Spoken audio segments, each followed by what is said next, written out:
what is up, everybody, and happy 2025. Welcome back to my channel. Welcome back to my living room floor.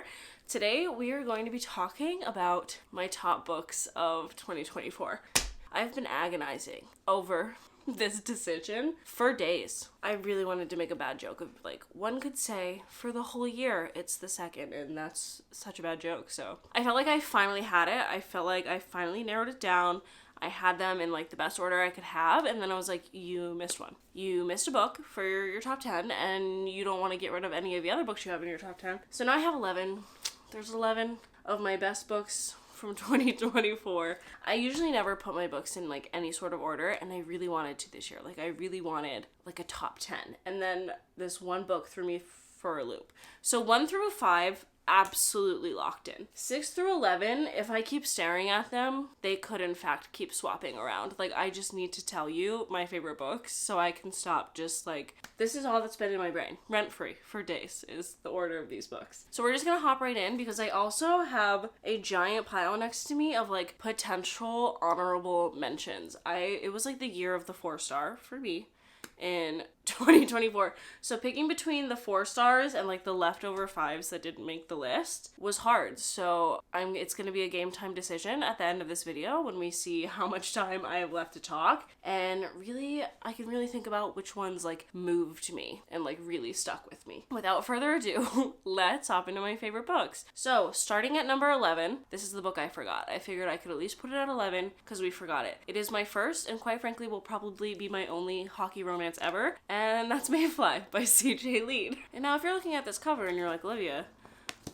that's not a hockey romance. I mean, it kind of is, but it is in fact a horror. In this book, we are following Maeve. She is pretty much Elsa at Disneyland, and we're just kind of following her descent into madness and her, like, desire to do very strange and very dark things to people, all while trying to live a normal life. It's very, like, American Psycho-esque if it was a woman and in LA instead of New York. There are bits and bobbles of this that just live in my head all of the time. I read this when I attempted to do a 24-hour readathon on October 1st, but I, like, refused. I was like, it has to be from midnight to midnight, and I worked the day before, so I'd already been up for 14 hours, so didn't happen. If you didn't notice, the video didn't happen. But this is the one that I can really feel like I read and my brain processed because I had the audiobook along with it. 5 stars, great. The romance in this, insane. Just so fun. This was such a fun read. I devoured it. I'm also very congested, so I'm so sorry if you can hear that. I certainly can. Coming in at number 10, we have Bunny by Mona Awad. This is one of those books that I'm like, I cannot believe that it took you this long to read this. Like, this is the type of weird fiction that I'm just obsessed with. Also, this is, like, one of my beginning books of the year, not that long after we moved to Providence, and it took me probably about half of this book to realize it was, in fact, set in Providence. In this book, we are following Samantha Mackey. Wow, the fact that I remembered the last name as well, crazy. As she is in her graduate degree, working on creative writing, and there's only these 4 or 5 other women, and they're all pretty alienated from her. They treat her like she's weird, and then one day something changes and they invite her to their smut salon, and basically she gets indoctrinated into this weird cult. And quite frankly, the twist at the end of this book still makes me giggle. Still got it, if we're being honest. Coming in at number 9 is Parable of the Sower by Octavia E. Butler. This book was written in 1993, and it is actually set in 2024. And in fact, the first date marked in these books, because you're reading from, like, someone's diary, is Saturday, July 20th, 2024. So I did, in fact, start this on Saturday, July 20th in 2024 when we were leaving for a vacation, and quickly realized I needed to, like, sit with this book. This was not a howdy-doody vacation-like book. I needed to sit down and read it and annotate it, and it was so good. In this book, we are following Lauren Alamina. I believe she's 15 when the book opens, and we follow her through years of her life, but she is living in America after this, like, catastrophic, just, like, global climate change has occurred all across the country. There's social crises, religion is kind of unhinged, and Lauren's dad is in fact a pastor or a priest, I believe. Preacher, my bad. Not religious. Don't know if that's different from the other two things that I said, if I'm being quite frank. Just in this book, crime rates are really high. The whole nation is just, quite frankly, a mess. And pretty much every community of houses has like this wall built around them. And they try to stay inside the wall because there are people who will come and loot and kill them just to survive, to take what they have so they can survive. And Lauren, she's like, y'all, we need to be prepared, okay? Have a go bag. We all need to have a go bag. She's like trying to read all of these books of different vegetation that's edible, like how to different plant, because she's like, one day people are gonna come over this wall and we're gonna have to go and we're gonna have to run. And that is in fact what happens. And Lauren gets separated from pretty much everyone in her community the night this happens. And it's her trying to find a way to survive and kind of growing and indoctrinating people into her own religion that she's been thinking of and writing down for a few years, called Earthseed. This was so good. I was not unconvinced that Octavia E. Butler doesn't own a time machine. And you know, something just happened along the way in the last few years that just pushed these events a little further, because so much of it was hitting home, especially like the politics side. Obviously, this is 2024. It is a year of an election. You know, pretty much went the same way in this book that it did for us. So I will let you assume how you feel about that with, you know, our current political situation. Oh, I also forgot to mention, Lauren has hyper empathy, so she can like feel everyone's emotions, and if they're hurt, like she's hurt. So her family also was like extra protective of her, one, because they didn't want people to know, and two, like if she went outside the wall to do something and someone was injured or they passed people were injured, like she could feel it in her soul. And that was just a really interesting aspect to add into the book. Coming in at number 8 is Vera Wong's Unsolicited Advice for Murderers by Jessie Q. Sutanto. I ate this book up. You immediately, if you give me something that has found family, like that is my buzzword. That is immediately I need it, and this did not disappoint. In this book, we are following Vera. She is an old Chinese grandma, and she, a lady of a certain age, and she owns this little tea shop in Chinatown, and really she doesn't get that much business. She has one customer who comes every single day, and one morning she wakes up and there is a dead body in her tea shop, and she doesn't know where it came from. So she takes a vital piece of evidence because she knows that the police are not going to do this investigation properly. And then suddenly, quite a few people start coming to Vera's tea shop every day, and she knows that someone must be the murderer. And so she's trying to figure it out, and so she befriends all of them. And then she's like, oh my god, I love all of these people, and one of you has to be a murderer. That's crazy. What am I supposed to do with that? And it's so wholesome. It's so cute. I just had an amazing time with it. I just want to hug it so much. I love it. Coming in at number 7. This is the book that I read when I achieved my reading goal. It was my first book of July. I read it from the library and immediately had to go pick up a copy. And that is The Haunting of Belkwood by Gwendolyn Kist. This is just such a great book. This book, it's really just such the like fun gothic atmosphere for me. But in this book, we are following these girls, or they're women. We're following these women, and 20 years prior, when they all went back to college one night and left their neighborhood, when they got back to college, they got news that something very strange had happened to their neighborhood, and it was encased almost in this dome of mist. And the only people that could penetrate the dome were these 3 girls who left the neighborhood to go back to school. We're fast forwarding 20 years where a researcher is showing up on our main character's doorstep, and her name is Talitha. And they are looking for someone to go through the mist. They want one of these girls to help with their research. And Talitha, they're the last girl they ask. They're like, she's the most unreliable. She's had the shadiest life since this happened to her. Like, hasn't ever gotten her shit together since her entire family got swallowed up into a mist and she never got to see them again. Crazy, I know. And she's like, yeah, I'm not gonna do it.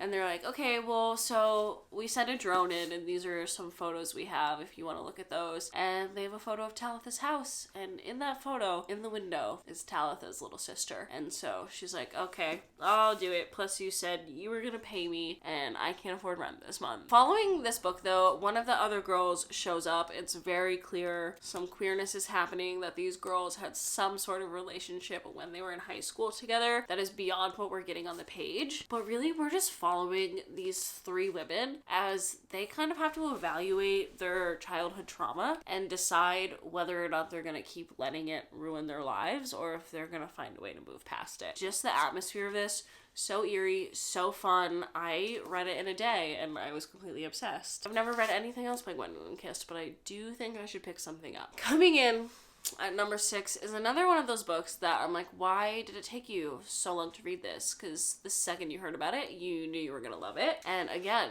it's coming in with those found family feels that they're just gonna win my heart every time. And that's Nothing to See Here by Kevin Wilson.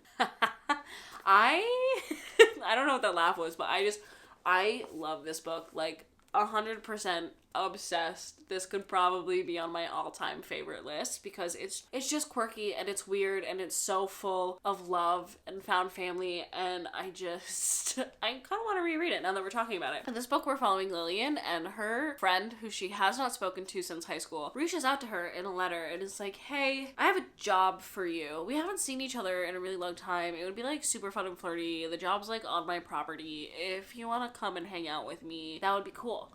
And Lillian's like, all right, well, I hate my job. I live in the apartment above my mom's garage, and I hate my mom. So, like, what could happen? What's the worst that could happen? I'm gonna hop on a bus. I'm gonna go see Madison, and whatever this job is, I'll have a fun time, I guess. Fast forward to Lillian showing up at Madison's, and Madison is like, yo, so, like, my husband, he's trying to be a senator. He's trying to be a bad bitch in politics, and he has, like, these estranged children, and their mom just died, so like we need you to take care of the children because we kind of can't have them ruining his campaign. We just want you to live in this house on the property and take care of these kids. They're a little weird.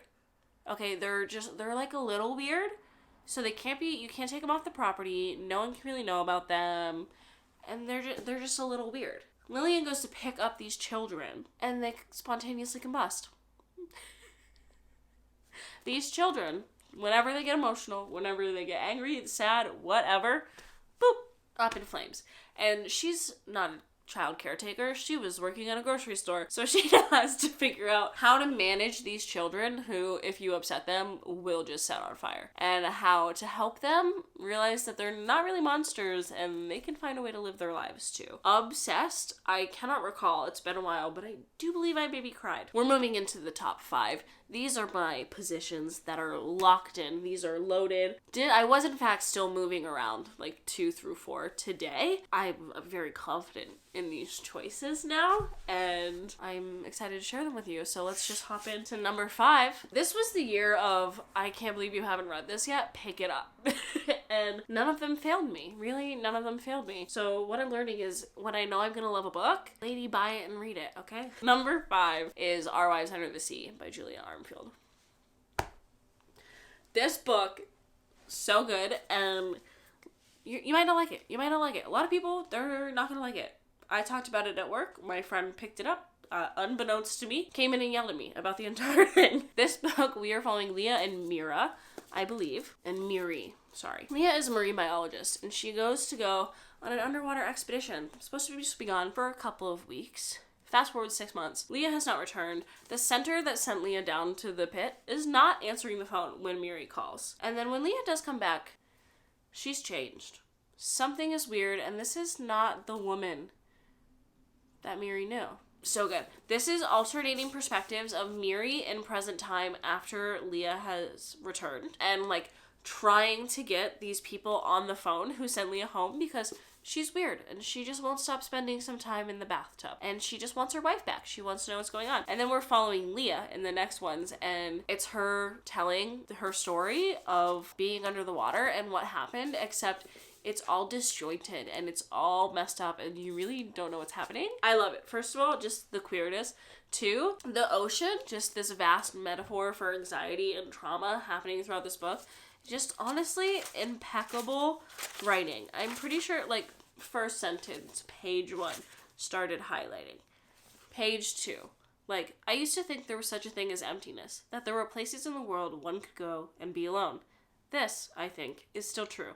But the error in my reasoning was to assume that alone was somewhere you could go, rather than somewhere you had to be left. Like, Julia Armfield was popping off, okay? That being said, this is one of those books where I'm like, if I reread you, could you ever be a 5-star again? Because like I said, there's a lot of ambiguity, and the thing is, I really like that, but also in this book, there's a lot of cool concepts that are introduced, and you don't really ever get any answers. Like, you don't know why the people who sent her down to the bottom of the ocean disappeared and stopped taking calls. You don't know why the submarine stopped working and sank to the bottom of the ocean. And you're never going to get those answers. But impeccable. My friend who came into work was like, one, yelling about the ending, which, like, if you don't like weird, ambiguous endings, you're not gonna like it. But then also she was like, they sound the same. Like, the narrators, they sound the same, and I don't get it. And I was like, okay, girlfriend, listen. Lock in with me. Lock into my reasoning. We, on busy shifts together, randomly start talking in, like, British accents to each other. And we've only known each other a couple months. But it was something I started, and then you started doing it, and then when we do it, all of our other friends at work, they start doing it too, if we're doing it. So do you think maybe women who have been together forever, they sound the same? They are gonna have some of the same mannerisms, and that makes sense, and that's what makes this so much more devastating, because these two women are perfect for each other. On paper, they are perfect for each other. But now, because of trauma, there is a vast ocean in between them. Excuse my metaphor. But just, so good. And I think about it constantly. Coming in at number 4, one of those books that I can't believe I didn't pick up sooner. I was supposed to read this last year when the Literally Dead Book Club read it, and I did not. And that is Monstrelio by Gerardo Simona Cordova. In this book, we're following a family as their young son dies. He's 11 years old. No one thought he was going to live past 3 months, let alone live this long. And in her grief, after he passes away, in the very first page, his mother cuts him open and takes a little piece of his lung. She's like, some women, you know, they take a little hair, they take a fingernail when their kids die. No, that's not enough for me, okay? My child, he was born with 1 lung. That 1 lung was not supposed to last him that long, and it lasted him an incredible time. And I need a piece of him, and I need this piece. Obviously, then, you know, husband walks in to her after she's, like, mutilated their dead son's body through her grief, for her grief, but they don't stay together in that moment. She goes back home. He stays where they were. And then when she gets home, her mother's friend tells her a story about a legend in her hometown where someone kept a piece of a heart and they fed it and it grew into a little monster. So it's weird that you have this lung, okay? It's weird that you have this lung, but just don't feed it. And so obviously our main character, Magos, is immediate like, bro, you want some chicken broth?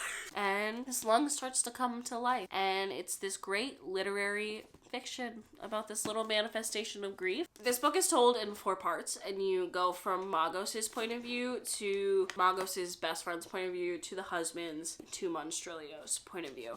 And you watch him grow up, like you watch him experience this weird cycle of life for this weird little guy that is not human and doesn't quite even understand what he is. It's really just this family's incredible story through their grief, the way it changes people, the way it changes the way that we view people, and how quite often the journey of grief is just a full circle. And it was quite beautiful, and I think I'm going to think about it for a very, very long time. And I also I love him. He's adorable, and I don't know why they're redoing the cover, if we're being honest. Coming in at number 3. Up until today, this was in the number 2 spot, and I just had to move the 3rd one to 2. I had to do it. So coming in at number 3 is my absolute favorite debut that came out this year, and that is The Eyes Are the Best Part by Monica Kim.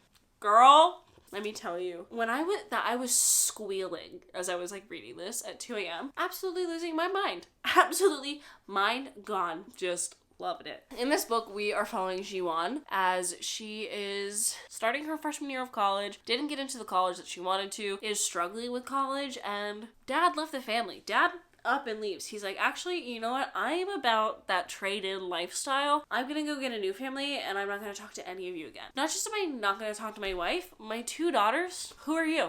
I'm not talking to you. I don't know who you are. And so this family is trying to deal with this grief, trying to figure out how to move on without their father. And this is gonna shut off in 11 seconds, so we'll talk about it later. Alright, where were we? So Jiwon's life, it's fallen apart. It has taken a major turn this year, and she's really trying to deal with it, and it's hard time. And also, she's trying to take care of her mom. She's trying to take care of her sister. And every night, her mom's just cooking fish. She's like, I don't know what to do. I am a bit freaked out, like, I speak the least English in this household. I just got my job at, like, H Mart. We're gonna figure it out. She's cooking fish every night, and every night, she's encouraging the girls to try the eye. The eye is the best part, and it'll bring us luck. And the girls are like, Mom, listen, that kind of sounds icky. That sounds gross, and we don't want to do it. But every night, it's just fish for dinner. And finally, Jiwon is like, I'm gonna eat the freaking eye tonight because maybe Mom will smile. Maybe my mom will feel good. So I'm gonna eat the eye. And she eats the eye, and it's not as bad as she was thinking. And then a few days later, insert George. George and Amma met while Mom was at work, and George started flirting. They have a very interesting relationship because George doesn't speak a lot of Korean, and Amma doesn't speak a lot of English, but they're making it work, and she has a new boyfriend, and she's so excited because she feels like that's giving her a purpose, and so she wants her daughters to meet George, and George just has the brightest, most scintillating blue eyes that Jiwon has ever seen, and she dreams of hallways filled with blue eyes and houses built of eyes, and she wants to lick them, and she wonders maybe what they might taste like, and she wonders maybe what George's eyes might taste like. And you are following this young woman's really descent into madness, which quite frankly is done so well because the chapters are so short that you fly through it. It's 73 chapters and it's only 278 pages. So you are just flying through Jiwon's kind of descent into this crazy, will I, won't I become an inoculator?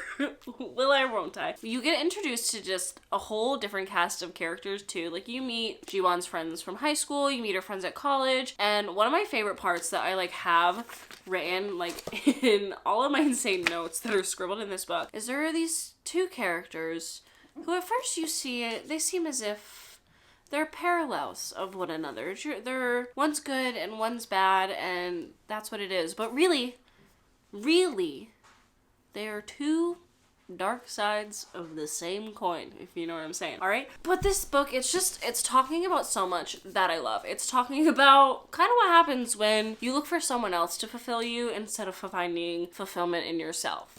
So, if Jiwon's mom knew how to find fulfillment in herself, would we have ever met George? And George, I don't think I told you, but George, he loves to go out to eat to Asian restaurants. And he leers at the waitresses for just a little too long. And he leers at Jiwon and her younger sister far too often. This is just, impeccable. And it's also just, it shows so many different ways that men can manipulate women. The aggressive, over-the-top way that they can do it, and the subtle, tiny, microaggressive ways that are supposed to seem sweet, that are supposed to seem nice.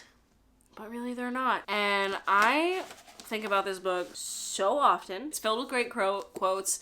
I love books that deal with grief, and I ran out of tabs for misogyny. I sure did.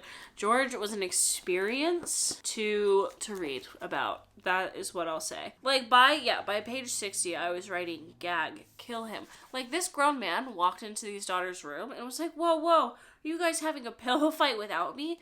At least let me watch. To a college freshman and a teenager.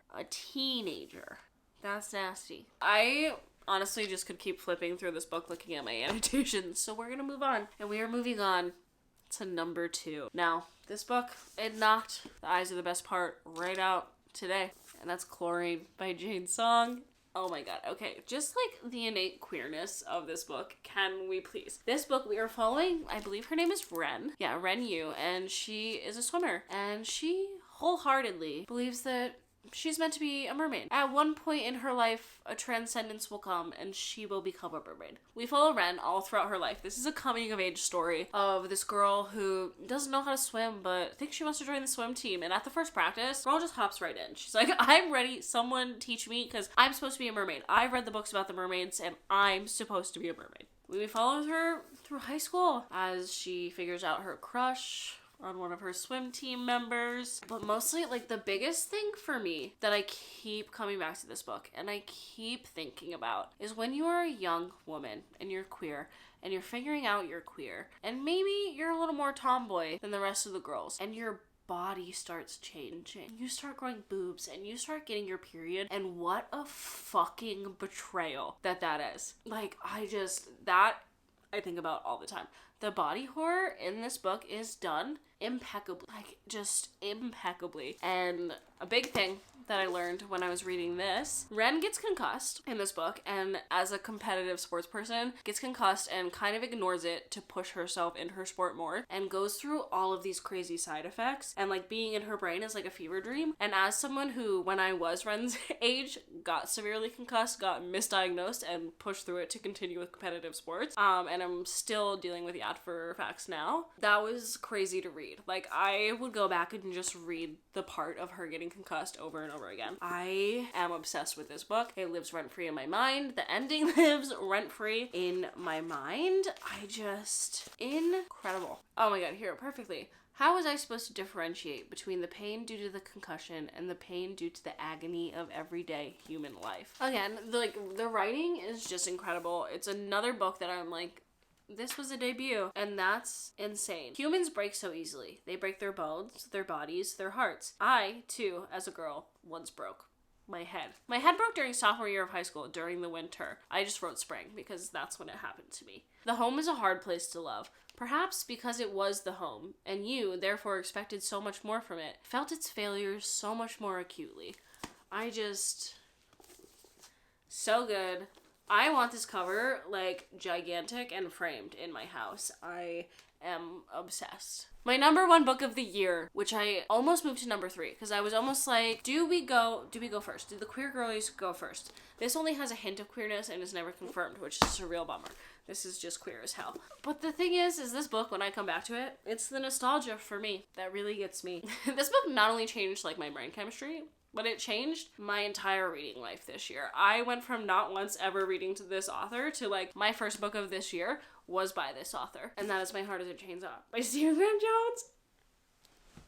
Again, why did it take me so long to read? Why did it? This book is just impeccable. It is impeccable, okay? I love her. Okay, in this book we're following Jade Daniels. Boss ass bitch, okay? Love her. And she is the weird girl at school. She's the girl who loves the horror movies. And everyone just thinks she's awkward, doesn't really talk to her, doesn't hang out with her. And quite frankly, she puts some of that on herself. She is like, I'm the horror girl, and if I don't care for you, and I will alienate myself a bit as well, because I don't need any of you in my life. Jade is suddenly convinced that a slasher cycle is starting in her town. And she would know, because she's seen every slasher she could ever get her hands on, starting at a very young age. She understands the life cycle of a slasher movie. And my battery's dead. I do fear I forgot what I was saying. This book, yeah, is such a slow burn. Like, I feel like until here, maybe, it's like the opening scenes of a slasher film. Like the very opening scenes when some travelers come to town that no one's met yet and something happens to them. But nobody knows because nobody knows they're there. And little bits and pieces and little clues coming to life. And Jade finding them. And Jade knowing that something is happening. Something sinister. Like something in Proof Rock, Idaho is askew. Something strange. And Jade, she says, I don't like any of you motherfuckers anyways. Ha. You deserve this. You deserve to have this slasher cycle wrought upon you. Jade, though, has tasked herself with finding who the final girl is going to be. Who is going to be the person that stops the slasher cycle and saves her town? Because it can't be her. Because final girls are adored.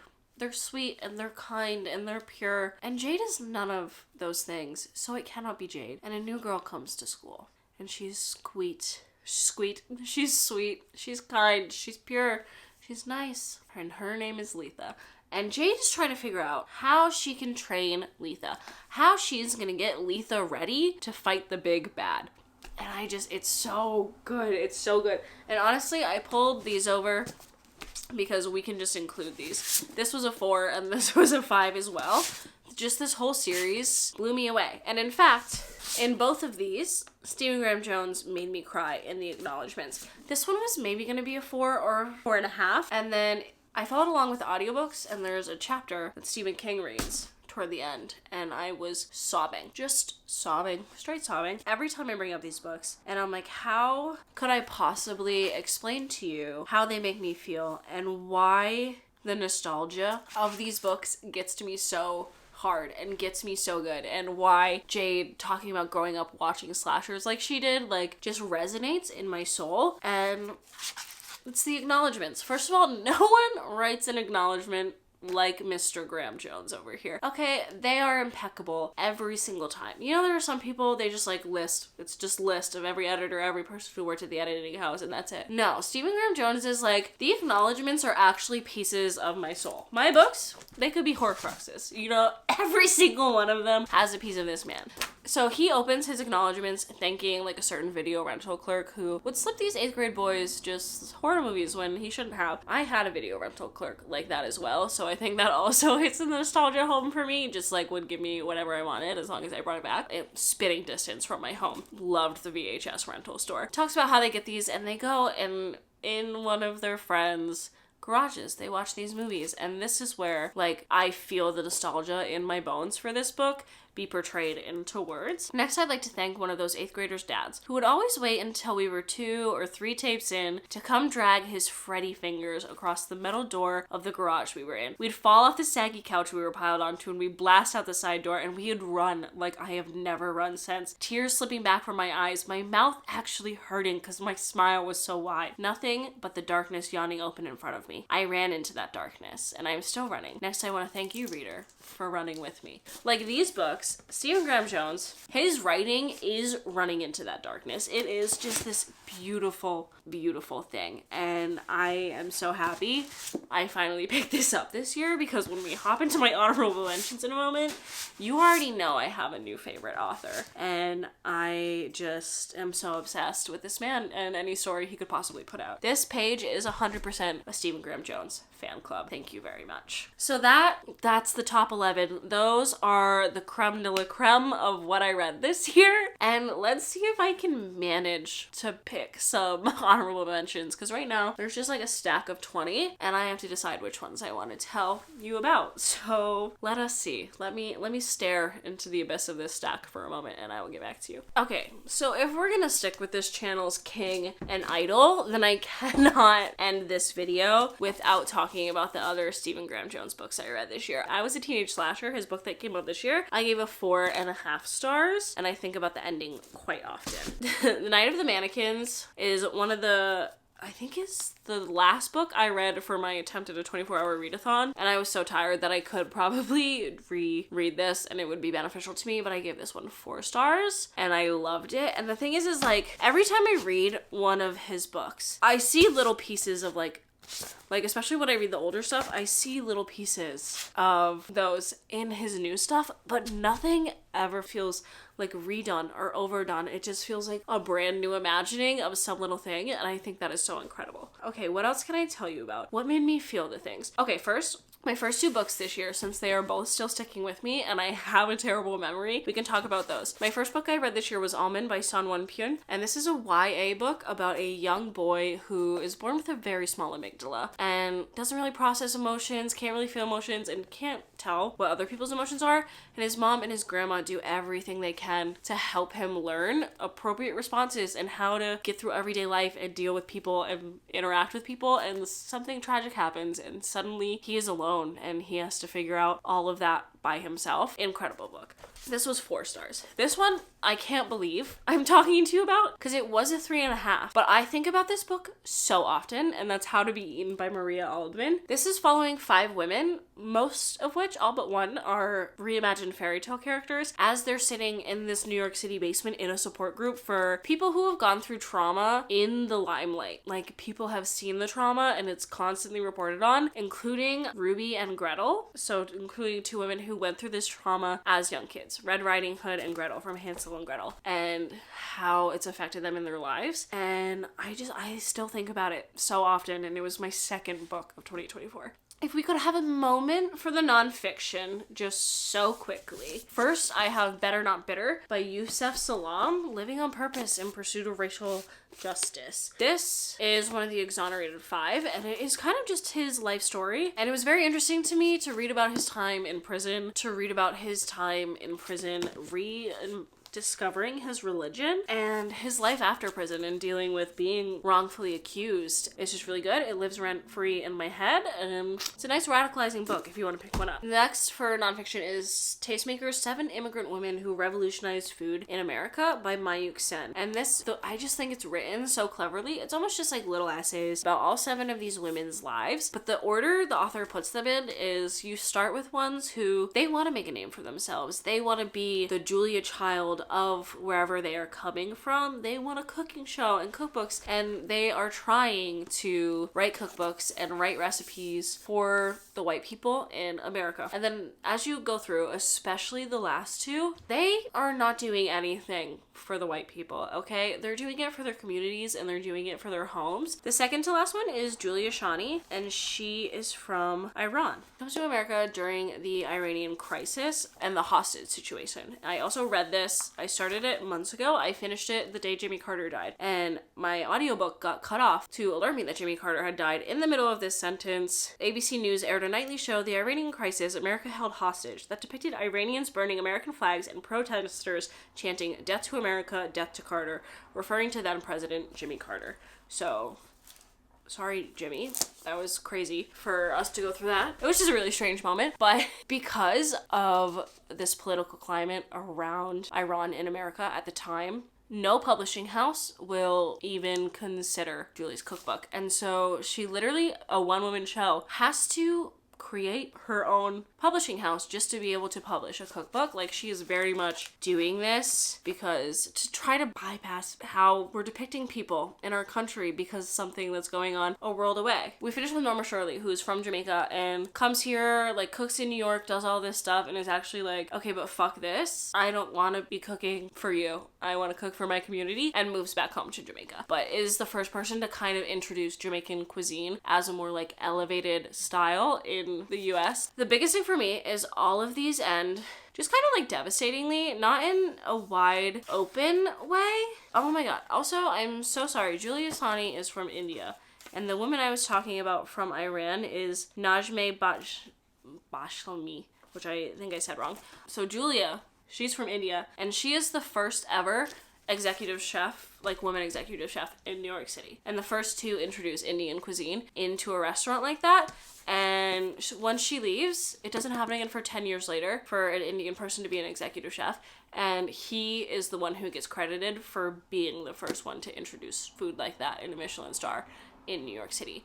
And it's her, and all of them are like that. Every one of their cookbooks gets nominated for a James Beard, only for their passage to end with they died and everyone forgot about them. We remember the men of their time, but no one talks about these women who made all of this food accessible to American people and introduced it to them. And it was just great. I'm a restaurant girly, so it was fun for me to read. We spent a lot of time on that one, so I do apologize. So real quick, what else do we have that I just loved? These covers, same vibe. The Center by Isha Manazir Siddiqui. This was 5-star like cult language vibes. Loved it. The Seep by Chana Porter. At one point I was like, is this gonna be a 3-star? And then there was like this fever dreamy portion, and I don't know how it happened, but I literally had like tears streaming down my face. So like, hell yeah, Chana. Oh, a quick moment for the YA horror Horrors. The Sacrifice by Rin Chapeko, about this haunted island off of Thailand, I believe. And trans rep. Absolutely ate it up. And You're Not Supposed to Die Tonight, which is like a Camp Crystal like vibe camp, like actors, and you come and you pretend you're in a slasher film, and on the last night of the season, people start dying. I didn't really have a lot of horror YA books because I was a young adult during like the age of the dystopia. Bloom by Delilah S. Dawson. Knew how it was gonna end, but my girl built the tension so well.